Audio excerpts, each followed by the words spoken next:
Hi guys, tara gawa tayo ng sushi muffin. So this is what we need. Itong nori sheets and at the same time furikake.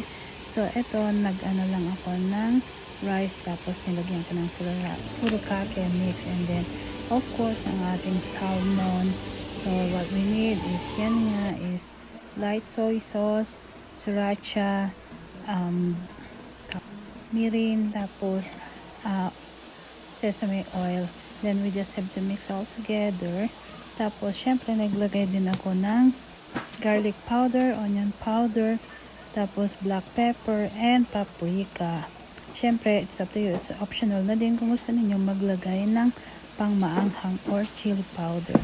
So everything yan nga tig isang 1 cup, but it's up to you kung gaano karami ang inyong salmon, so you can just mix them all together. So yan guys. So, nilagyan ko ng konting sriracha to give us a little bit kick na rin. So, ganyan. Mix lang talaga silang lahat. Pati yung powder. Tapos, after that, set aside lang natin. Pero, ilalagay ko din ang mga ingredients to the front para mas maano ninyo kung ano mga kailangan. Actually, yung salt lang is optional lang sa inyo kung sa tingin ninyo maalat ba siya or hindi. So, yan guys. Iayos na natin sa muffin pan. So yan, nilagay ko yung minix nating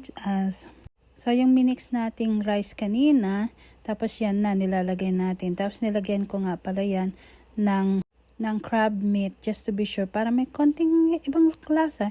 Then yung minix nating fish, ayan na, nilagay natin on top. And then we're just going to bake it for at least about 350 sa oven para maluto yung rice, yung fish pala. And then on top, after 20 minutes, take it out. So ayan, lagay lang natin on top ang avocado, and then put cupay, and then it's up to you if you wanted to put more sriracha on top of it. So ayan guys, thanks for watching. Tara na, kainan na.